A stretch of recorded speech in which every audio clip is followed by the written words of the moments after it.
6 outs away from pitching the first perfect game in franchise history, D-Row. Retired all 21 batters he faced. He was flawless. And you heard Clayton McCullough on his thinking, the response to the criticism. I get it, but there was part of my heartstrings pulling. But I had to think about what's best for everyone in that moment when they pulled him. What were you thinking? Yeah, I disagreed with it. I would have gone hitter to hitter right there. The score was 8-0. He was cruising. It wasn't like he was overexerting himself. I think it's time and place, right? If it's a 1-0 game and it's on the line, I totally get it. He's throwing stressful pitches throughout the game, but it was buzzsaw all day long. 92 pitches when you're cruising. We've heard John Smoltz come on this show multiple times and talk about every pitch is different, whether it's stressful or not. And I do think it's case by case. Last week when I was in Cary with our 16U team, our number one starter, and I hate to make this comparison, there was multiple major universities in the stands. From Alabama to West Virginia on down the line. And it was his moment. I let him go 95 pitches. He was cruising. And it was an opportunity for him to get a potential full ride to a major university. You have a chance to make history right there. In an 8-0 game, at least give him the opportunity to go back out there.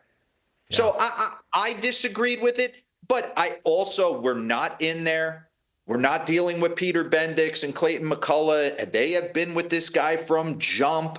Sandy Alcantara, Eury Pérez, Max Meyer. They have a legitimate chance to really scare some people in the second half and make a run at this thing. Their offense with Kyle Stowers and Otto Lopez and Xavier Edwards. There's a lot to like here. Liam Hicks. So I get it. I would say boots on the ground. We're not there. We're not privy to all the information. From a romantic baseball, Bull Durham type of thinking, come on. Yeah. Come on. Yeah. But getting back to his performance yesterday, D-Row, what specifically were the reasons behind he was able to carve through what is we've seen how dynamic that A's offense can be. Yeah, I think for me, Robert, it's the maturation of the full arsenal. I try and think about when you're driving to the yard and you're going to face Eury Pérez, you can't come off the fastball. You can't. It's just the extension's too much. The 99 to 100 miles an hour four-seamer's too much. But if you watch this game, he had a little bit of everything working. He had incorporated a little sinker into the mix. He had the slider working. He had weapons to go with the fastball. And it showed because there were moments, and I want to get into this a little bit. Yeah, let's take a look at it. Stuff plus. Taking the totality of the nastiness of what he brings to the table. We all know Jacob Mizorowski is going to be on top of this list, right? But there's Christopher Sanchez. Who's in third? Eury Pérez. Hot change me to the next board, Devin. Fastball velocity.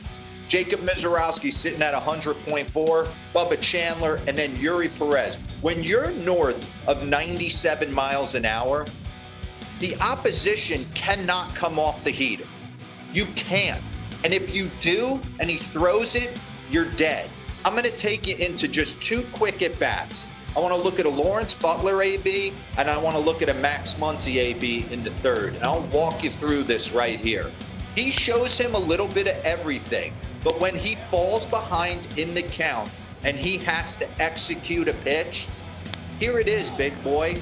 You got to get to 99 miles an hour. It's fouled off, and then I execute a two-seamer. Boom.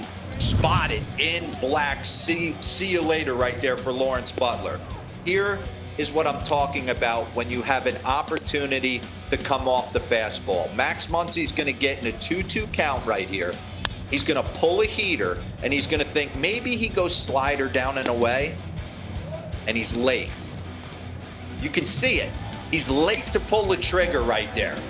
And I get it, because if we bring up the next board, he was showing a little bit different. Normally, 52% four-seamer. Yesterday, 38.4. And then you look at the incorporation of the sinker to get some weak contact, and we can go right into the tape. I don't want to pick on my man Zach Geloff, but he had 3 tough ABs right here. He's going to roll over the little high slider up and away. He's on the fastball. He's out in front and gives you the little rollover to third. Now he's telling himself in his second AB, I got to stay back, right? And what happens? He gets beat with the fastball and gets jammed in an 0-0 count. So then he comes up his next at bat, and he's all flustered. You're 0 for 2. You're fighting for your life. You get in a 2-1 count, and you get jam sandwiched, and you're running down to first base wondering, why did I even start playing this game when I was a little sparky? So, you're questioning these everything. Are the games, man. Eury Pérez, that's why I would have loved to have seen him. I think he had it. He had a chance to throw a perfect game in the show, and we just take him out. Weapons to go with the fastball. Strange. And his Marlins, by the way, tied for a wild card. 23-8 since the start of June. That's the best record in the majors in that span. Season high 7 games above 500 should be, yeah. What you got? Can I say something real quick? Yes, you can. I love the way Eury Pérez handled the post game. He had his manager's back. Absolutely. That's a great point. He understood the decision. Class. That was class by him. Yes, it was.